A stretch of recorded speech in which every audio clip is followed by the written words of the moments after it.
protesters hit the streets of Perth to let the public know what they think about the current Abbott government.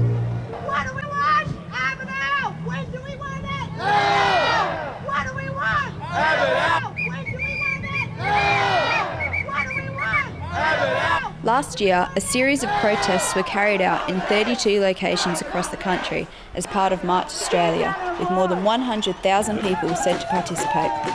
This year, March Australia was predicted to be even bigger. Streets were closed across Perth as hundreds of people exercised their right to peaceful protest. Calling for a vote of no confidence, the protesters came from many different groups to have their say against the Abbott government. People have had enough of being attacked, be it rising costs of living, their own fundamental rights taken away, be it work, be it generally out in the public.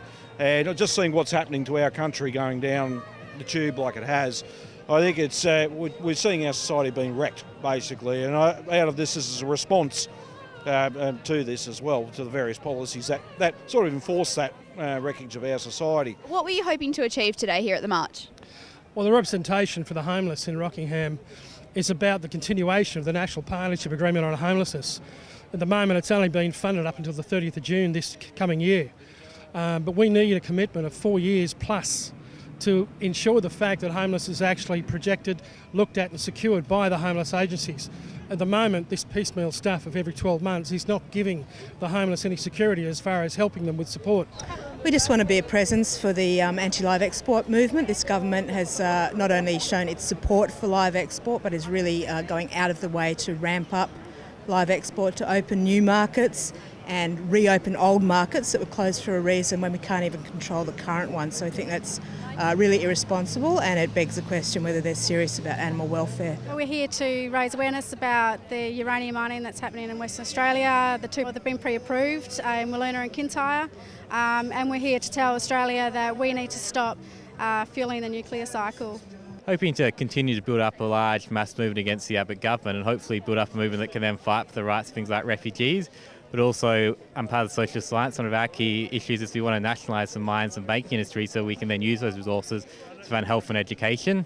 The general idea is just to raise awareness about how bad Abbott's cuts really are and how bad the Liberal strategies are. It's appalling what they're doing to this country. In a democratic society such as Australia, the right to protest peacefully is considered fundamental. March Australia and other community protests are offering the public a chance to make their voices heard by politicians and other public officials. Protesting really is a case of getting governments to understand exactly what the people's need. In this particular instance, as far as the social value is concerned with Australia, a lot of people are feeling that the actual Abbott government itself is out of touch of social services. That's why the people are actually protesting in regards to it. We need the Abbott government to come to the table as far as the people are concerned and really understand the social values as far as what's going on. And hence, as far as my representation for the homeless, we need the government to understand exactly where we're coming from and what it is that the homeless really need to actually get off the street. I think it's vastly important because it's through mass protests that we can actually make change and we can make our voices heard. I mean, especially as a lot of people in Australia don't have the money, most of the wealth is concentrated in the top 1%. It's through the streets that the majority of people can make their voices heard. Instead of complaining that they feel helpless and stuff, the more we have people here, it shows a show of force that we can make change, and the people are part of the change. And I think as times are getting tougher, I think people are prepared to make those changes and sacrifices to do so, even regardless of removing the government by voting them out, to other things and other activities they can do in the meantime as well. I think it's actually quite interesting to see people enlightened and empowered. There's nothing greater than being out here with all these people and seeing what they're really passionate about. Pensioners, students, the unemployed, low-income earners, people with disabilities, Indigenous Australians, homeless Australians, only serves to highlight the utter moral and intellectual bankruptcy of the current Prime Minister and his government. And with the closing down of the communities, which is happening already as I speak, I think that's a big thing, and it's David and Goliath, and we need help. And I know you're people there to give it to us. A recent proposal to the Criminal Code has meant that protesters who prevent lawful activities in any way may be imprisoned for up to 24 months. Furthermore, the legislation only requires the protesters to potentially block lawful activity. This removes the onus of proof, an important aspect of our legal system where evidence of the crime is required to prove guilt. If the proposal is accepted, protests like this may become illegal. It is absolutely critical to have freedom of speech and freedom of association and expression. That's why we need to protect gatherings like this. We need to protect against national security law, so-called national security laws that are really about cutting our freedoms and our rights. That is a big attack. It also reflects society overall.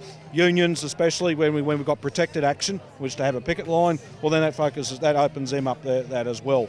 And basically from anyone trying to stop the destruction of a forest to building a uranium mine, but even to things like this as well.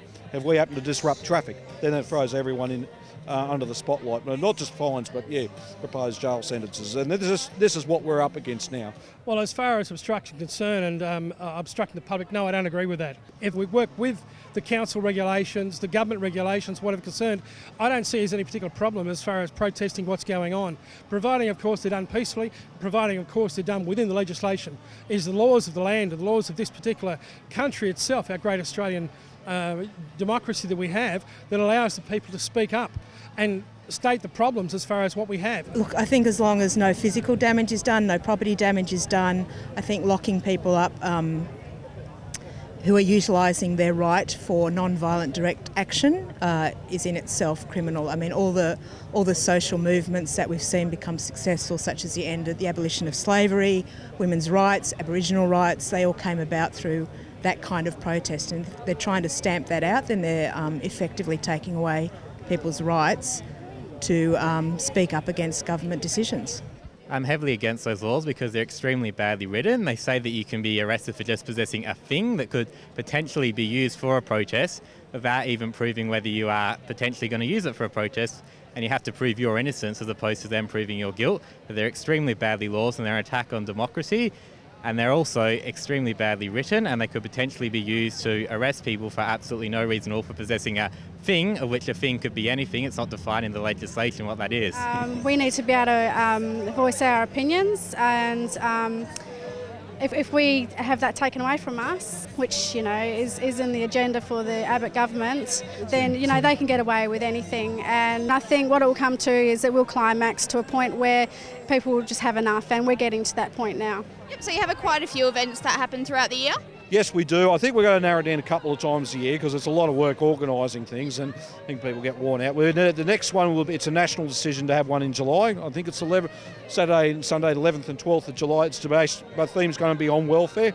Obviously, the welfare recipients are right under attack at the moment by the powers that be, and I think they're some of the most vulnerable in our society. Well, it's like it was highlighted today with the homeless section as well. I'm Jade Hawley reporting for Undercurrent.